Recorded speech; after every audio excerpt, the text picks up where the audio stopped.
Good morning students. आज हम आपके लिए कैलकुलस का जो 5.1 चैप्टर है उसका कुछ विशेष टॉपिक लेकर आए हैं। यानी कहने का मतलब ये, इसके बिना आप 5.1 अर्थात कंटिन्यूटी एंड डिफरेंशियबिलिटी कुछ ऐसा है जिसको मौखिक आप बोल सकते हो कि यह फलन संतत है या अवकलनीय है। तो आप यदि सिर्फ और सिर्फ उस प्रश्न को पहचान लोगे कि यह कौन सा फलन है, यदि आप यह बता दीजिएगा, मैं अंतिम में 2 पॉइंट बताऊंगा जिसकी सहायता से आप कह सकते हैं ऑब्जेक्टिव खास आराम से बन जाएगा यह फलन किस किस बिंदु पर संतत है या किस किस बिंदु पर संतत नहीं है। अब आप थोड़ा सा इस वीडियो को बारीकी से देखेंगे क्योंकि यहीं से आप इसका जो सामान्य रूप हम बता रहे हैं इसी को ध्यान रखते हुए आप पहचान पाओगे यह कौन सा फलन है या नहीं। इसलिए फलन का टाइप्स आप बिल्कुल पढ़े होंगे क्लास 11th में। 11th में फलन का टाइप्स यही सब है, लेकिन 12th में थोड़ा सा विपरीत है। 12th का जो है क्लासरूम का एग्जाम्पल दिए थे, 11th में जो परिभाषा वही होती है लेकिन वहाँ चर्चा कुछ और होता था। आप हमेशा ध्यान रखेंगे कि जो 11th का टाइप्स है फलन कितने प्रकार के होते हैं या कौन कौन होते हैं, आप यदि इसको समझ लेते हैं आसानी से तो कहीं कोई दिक्कत नहीं होगी। अब देखते हैं पहला फलन क्या है। सबसे पहला फलन है अचर फलन, कांस्टेंट फलन। कौन सा फलन? अचर फलन। इसका हम ये जितने भी डब्बे के बॉक्स में लिखा हुआ है ये इसका सामान्य रूप है, यानी f(x) = c समझते हैं ना, कांस्टेंट, यानी c क्या है? अचर राशि। कौन सी राशि है? अचर राशि है। अब देखिए एग्जांपल हम दिए हैं, f(x) = 2, देखिए 2 अचर राशि है ना, fy = 5।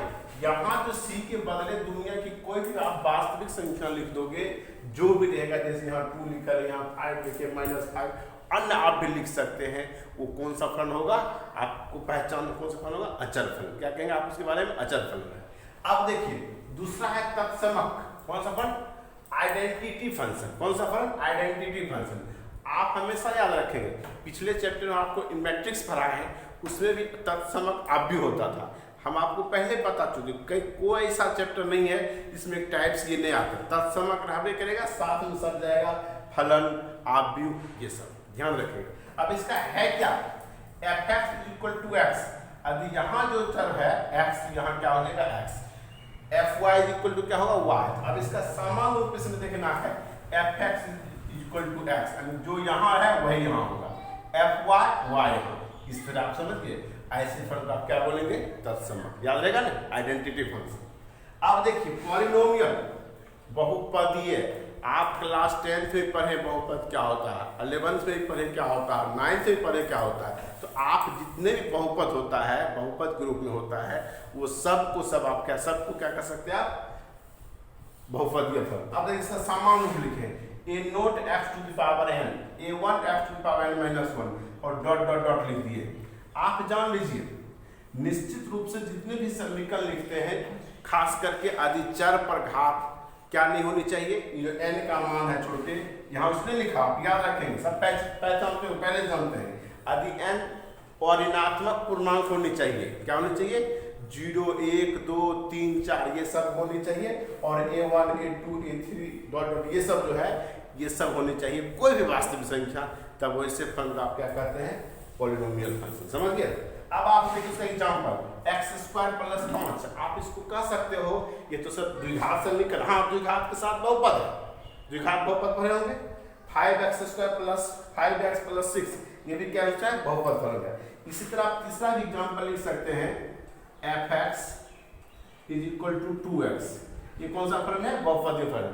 आप याद रखें, सिर्फ फलन को आप पहचान लोगे तो मैं बता दूंगा मौखिक बिना हल किए हुए ये फलन संतत है या संतत नहीं है, उसका अवकलन हो सकता है या नहीं हो सकता है, इसलिए इस वीडियो बेबियाई है। अब देखिए चौथा, चर घातांक के फलन, एक्सपोनेंशियल फंक्शन। कौन सा फलन? Exponential function. यहाँ लिखे f(x) = e⁻x या a⁻x। e आप जानते हैं फिजिक्स पढ़ेंगे 2.74 इसका मान होता है, और e कोई भी धनात्मक संख्या होनी चाहिए। क्या होनी चाहिए? कोई भी धनात्मक संख्या होनी चाहिए, तब आप इस रूप में जो उसको क्या कहेंगे? चर घातांक अर्थात एक्सपोनेंशियल फंक्शन। एग्जांपल देखिए, f(x) = e⁻x, f(x) = 2x, e⁻f(x) या a⁻cos(x), यानी e आधार के रूप में, यहाँ आधार रूप या तो e हो या तो कोई अंक हो, तो उसको आप क्या कहते हैं? चरघातांकीय फलन, कहीं कोई दिक्कत। अब आपको ये देखना है, अब आपको ये 4 के अलावे भी और है। देखिए पांचवा क्या कहता है, मापांक फलन, मॉडुलस फंक्शन, वीवीआई है। आप इसे बिल्कुल नहीं भूलेंगे, जितने भी है आप 10 बताएंगे, 10 वीवीआई है, सिर्फ पहचान लेना है। देखिए मॉडुलस फंक्शन क्या होता है, fx is equal to mod x। आप याद रखें यहाँ x में मॉड, ये सिंबल है मॉड का, इसके अंदर जो रहेगा उसको से कोई लेना देना नहीं है, लेकिन सिर्फ ये लकीर हो, मॉडुलस का चिन्ह हो, तो आप वैसे फंक्शन क्या बोलेंगे, मॉडुलस फंक्शन। वैसे देखिए इसका समान रूप ये होता है, यदि x का मान 0 से छोटा हो तो माइनस x, 0 के बराबर हो x, और 0 से बड़ा मतलब क्या होगा x, कहीं कोई दिक्कत। अब आपको और देखना है, इसका एग्जाम्पल देखिए, fx बराबर मॉड x, gx बराबर 2x माइनस 3 पूरे का मॉड, hx बराबर sin x का मॉड, etc। और कोई दिक्कत। तो अब आपको ये ध्यान रखना है कि तीनों हम फाइनली क्या बोल रहे हैं, मॉड लगा होनी चाहिए। मॉड जिसमें लगल है वो कौन सा फलन, मॉडुलस फंक्शन। और आप याद रखें, सिर्फ आप पहचान दो, मैं आंसर बोल दूंगा, आप भी बोल सकते हैं। अब देखिए अगला है लघुगणकीय फलन, लॉगरिथमिक फंक्शन। आप तो लॉग जानते हैं, जिसमें लॉग लगल है LOX। अब इसको कभी कभी ऐसे लिखते हैं, ये जो लिखा हुआ है log e to the power x, e नहीं हो रहे कोई दिक्कत नहीं, तो आधार है, इसको ये देखिए है कोई दिक्कत। fx इक्वल टू क्या हो, log x हो, और x का स्थान पर कुछ भी हो सकता है। जैसे एग्जांपल देखिए, fx log 2x, gx log x, log sin x, सिर्फ आगे log लगा हुआ हो तो वैसे पर क्या करते हैं, लॉगरिथमिक। सिर्फ आपको ये पहचानना।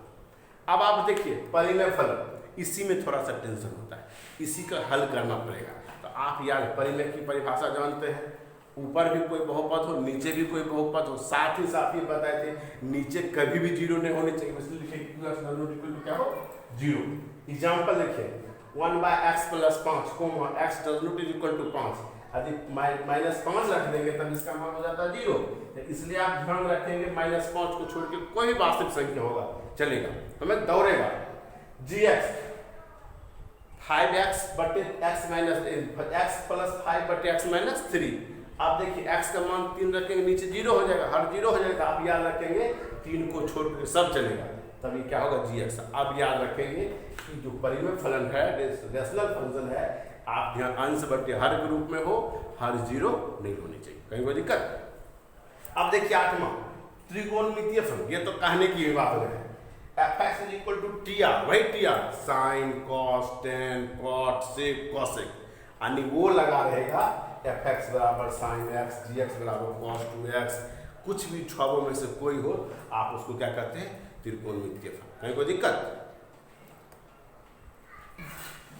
अब देखिए 9 नंबर बताना है, 9 नंबर भी पहले से आप जानते हैं, आप देखते हैं YouTube पर जो मेरा सबसे पहला वीडियो है प्रतिलोम त्रिकोणमितीय फलन का, कौन सा, अर्थात sin inverse x, tan inverse x, cos inverse x, ऐसे रूप में जो रहता है उसको क्या कहते हैं, प्रतिलोम त्रिकोणमितीय फलन।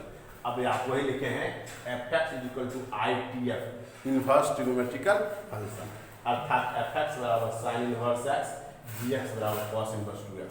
ऐसा जितना जिसमें इनवर्स लगा हो वैसे फलन को क्या कहते हैं, आपको प्रतिलोम त्रिकोणमितीय। सिर्फ यही पहचानना, ये है कौन सा फलन, क्वेश्चन को पहचानना।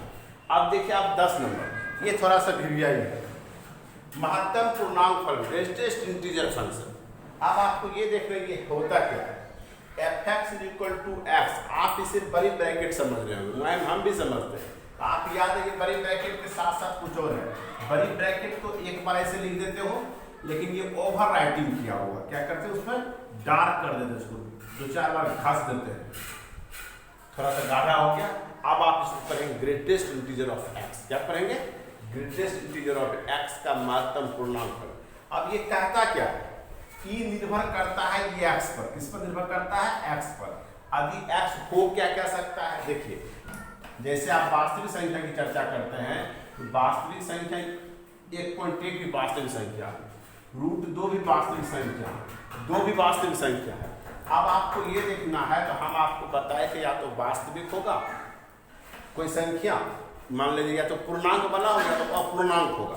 क्या बताए थे, पूर्णांक या अपूर्णांक, याद रखेंगे, अर्थात 1 2 3 4 5 6 माइनस प्लस में 0 से या दशमलव, समझ गए दशमलव, ये दशमलव, इसका दशमलव आप निकाल 1.44 समथिंग निकल सकता है, कहीं कोई दिक्कत। तो आप याद रखेंगे यदि x पूर्णांक है, क्या है, पूर्णांक है, इंटीजर है, तब उसका वही आंसर जो यहाँ लिखा है वही क्या हो जाएगा उत्तर। अब यहाँ देखिए x पूर्णांक नहीं, x does not belongs to x, z, तो x जब पूर्णांक अर्थात दशमलव में हो तब उसका उत्तर क्या होगा। इसके लिए आप संख्या रेखा तो आप समझिए, ये संख्या रेखा है ना, यहाँ है 0, 1, 2, 3, -1, -2, -3, -4, -4। अब आपको ये देखना है,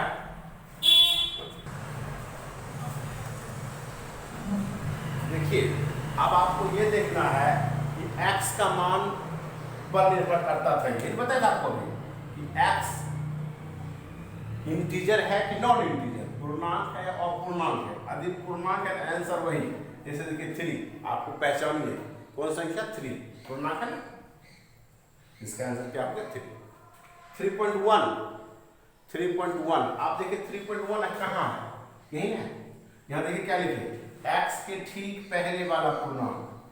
ये 3.1 जब यहाँ है तो इसके पहले कौन सा पूर्णांक है, 3 है, क्या होगा आंसर 3। 2.9 कहाँ देखना, 2.9 यही ना, 2.9 इसके पहले कौन सा पूर्णांक है 2, आंसर हो गया 2। क्या समझ रहे हैं। अब देखिए आप 0 क्या पूर्णांक है, पूर्णांक है, हाँ पूर्णांक, इसका आंसर क्या होगा 0।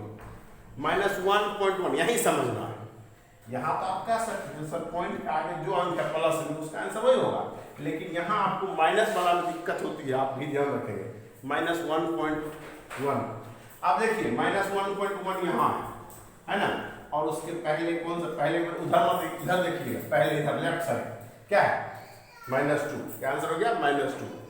-0.1 ठीक है, -0.1 जब यहाँ है इसके लेफ्ट साइड कौन सा अंक है -1, क्या आंसर हो गया -1, नहीं कोई दिक्कत। तो आप निश्चित रूप से इस वीडियो को उतनी बारीकी से देखना है, सिर्फ आप नेक्स्ट चैप्टर में पहचान लोगे ये कौन सा फलन है, तो आप आंसर दे सकते हैं ये कब संतत होगा या नहीं होगा। बहुत बहुत धन्यवाद।